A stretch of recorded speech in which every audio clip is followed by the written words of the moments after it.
날마다 나를 살리는 큐티 이성호 목사입니다.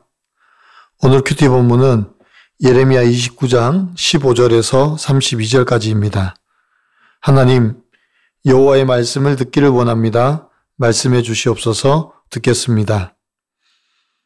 여호와의 말씀을 듣지 않으면 첫째로 저주와 경악과 조소와 수모의 대상이 됩니다.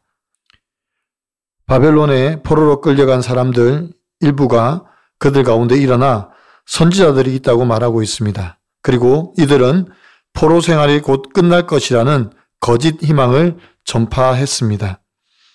이에 대하여 하나님께서 거짓 선지자들의 예언을 반박하시면서 예루살렘에 남아있는 왕과 백성들에 대한 심판에 대해서 말씀하십니다. 그 심판의 내용을 보니 칼과 기근과 전염병을 보내어 먹을 수 없는 몹쓸 무화과 같게 하고 그들을 세계 여러 나라 가운데에 흩어 저주와 경악과 조소와 수모의 대상이 되게 하시겠다고 말씀하십니다. 그러면 왜 하나님께서 그 백성들을 그렇게까지 심판하시려고 하는 것입니까? 19절입니다. 여호와의 말씀이니라 너희들이 내 말을 듣지 않았기 때문이니라 내가 내 종 선지자들을 너희에게 꾸준히 보냈으나 너희는 그들의 말을 듣지 않았느니라 여호와의 말씀이니라 고합니다. 하나님께서 이 백성들에게 경고하시기 위해 많은 선지자들을 보냈습니다. 그런데 그들은 하나님께서 보내신 선지자들의 말은 듣지 않고 오히려 포로 생활이 곧 마칠 것이라는 거짓 희망을 주는 선지자들의 말에만 귀를 기울이고 있습니다.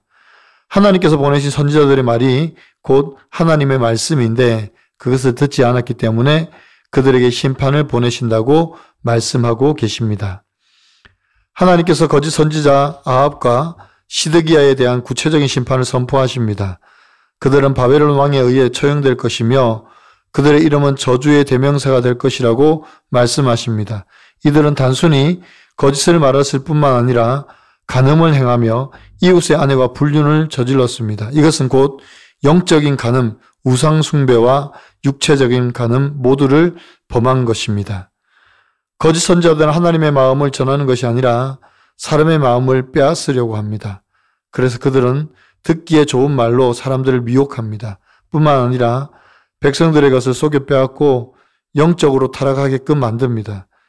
이런 거짓 선지자들을 하나님께서 심판하는 것입니다.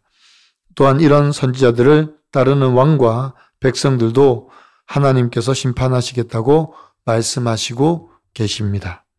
여러분 어떻습니까? 나는 교회를 통하여 주시는 하나님의 말씀을 잘 듣고 있습니까?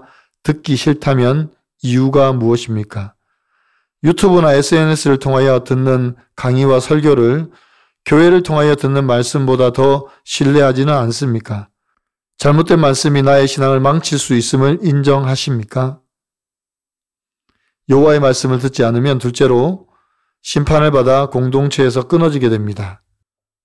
느엘람 사람 스마야가 예루살렘에 남아있는 제사장들에게 편지를 보냅니다. 스마야는 선지자들 중에 미친 자와 선지자 노릇하는 자들에게 나무 고랑과 새 고랑을 씌우게 하라고 말합니다. 그리고 그 사람이 바로 예레미야라고 말합니다.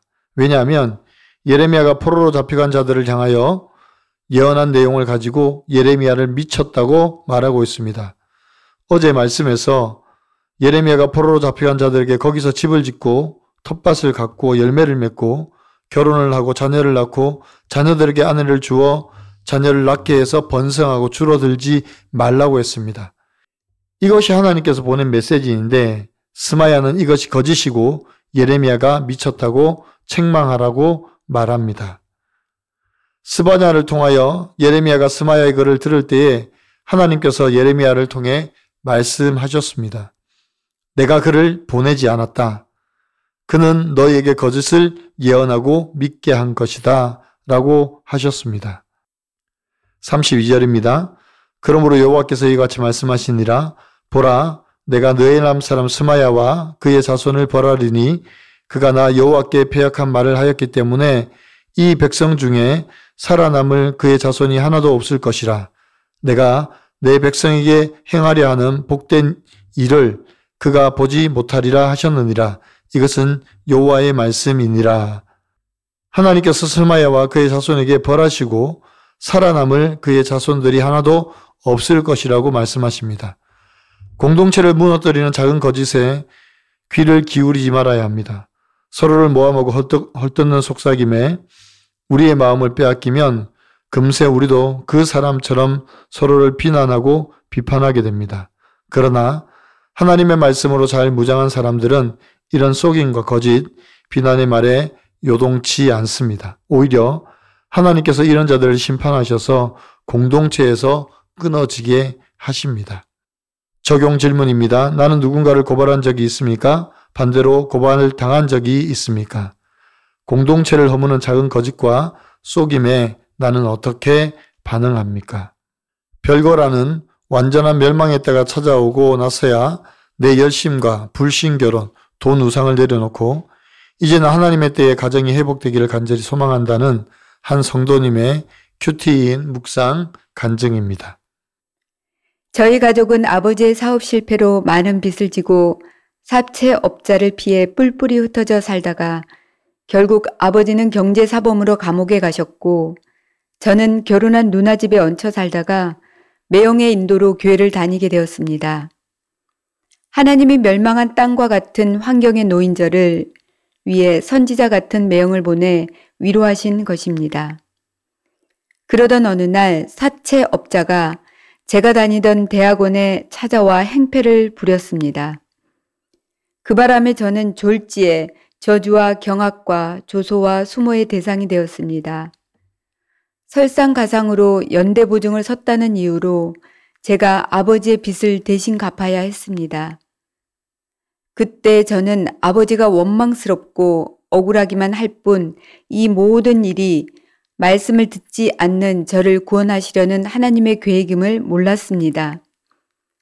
그렇게 얼마쯤 빚을 갚았을 때 저는 금융권에 종사하는 아내와 불신 결혼을 했습니다.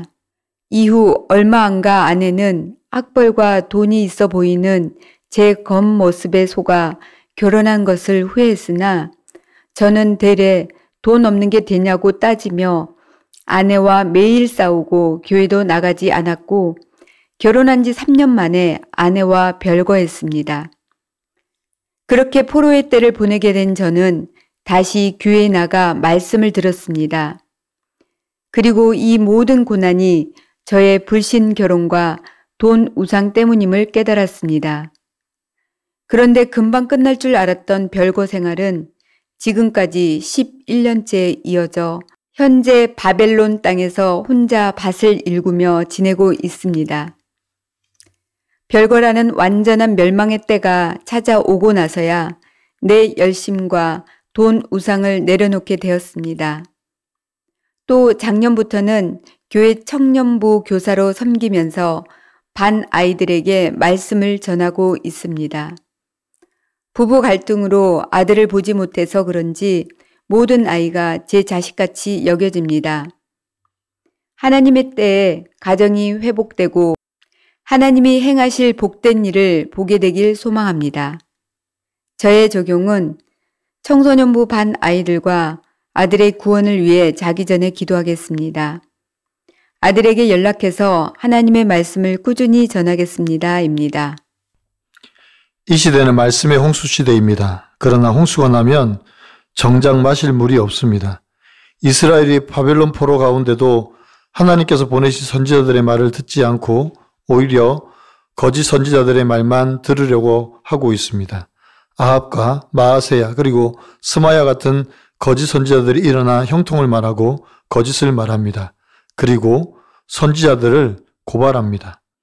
사랑하는 성도 여러분, 이런 시대 가운데 우리가 하나님의 말씀을 잘 분별하고 공동체를 허무는 작은 비난과 거짓의 말을 끊어야 합니다.